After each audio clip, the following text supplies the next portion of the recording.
Bakita Radio News. I'm Lillian John with the news in detail. Tears pour from the eyes of women in Ye during their monthly prayers and fasting for peace in South Sudan.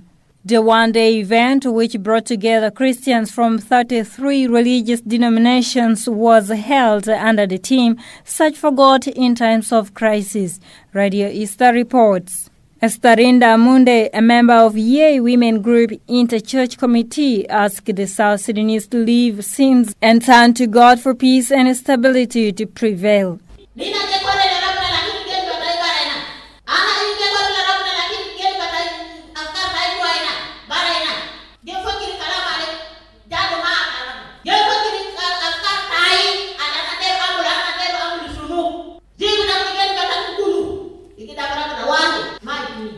According to Chair Lady of Inter-Church Committee, Mary, the monthly prayer seeks the unity of churches in all times. She says the prayer also reminds South Sudanese leaders to listen to the cries of the citizens for peace.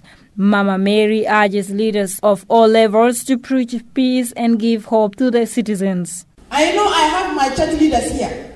I really appealing to you.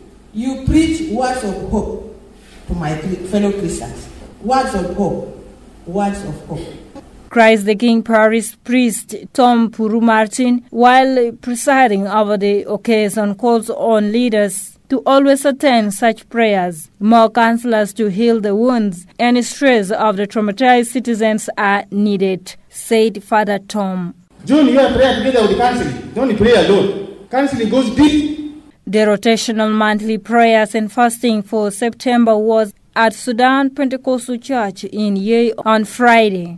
The decision taken by the Minister of Finance and the Central Bank in 2015 was against the will of the Parliament, says Chairperson of the Committee in Transitional National Legislative Assembly. Gok Makwurch Mayol says the Parliament was not consulted while presenting the report of the Specialized Committee of Economy, Development and Finance on Monday. The chairperson says the decision has worsened the economic situation of the country.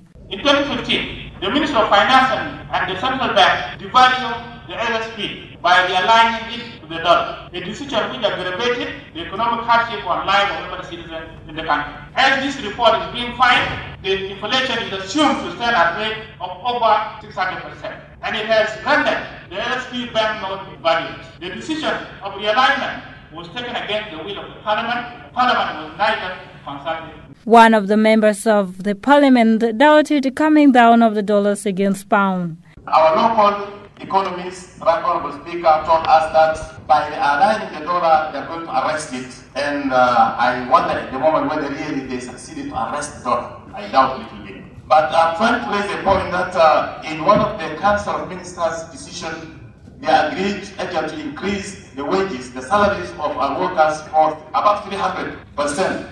I don't know, the report here did not touch this, and this is actually, I call it a sensitive issue because our people are suffering. Can the chairperson update us about the alignment, whether our economists really arrest the dollar? If they fail to arrest the dollar, then what is next? I think we need to challenge them. Thousands of dollars are auctioned, and we don't know where this money is going. Another member regrets that the people are suffering as prices keep increasing every day. Another MP urges that the devaluation of the SSP was discussed. Now this devaluation now took us more than half of the year without going back to the people. And our people are suffering. Every day and night prices go up, even the dollar is going up. Who is behind this, Madam Speaker? Because if it is we, or somebody is bringing this up, it should come back. What are we going to do? The issue of alignment, economic situation in the country. You said the decision of a realignment was taken against the will of the Parliament. The Parliament was neither consulted nor involved. I don't think this is true because I can remember when this issue of realignment came up, the Minister of Finance and the Governor of Central Bank were summoned and the Parliament was waiting. And after that, the SPLM called you. The SPLM caucus was called, and in that caucus, this issue was discussed, and the Honorable Chairperson of the country was there. I don't think this is true. Members of Parliament were discussing reports of the Standing Specialized Committee of Economy, Development and Finance.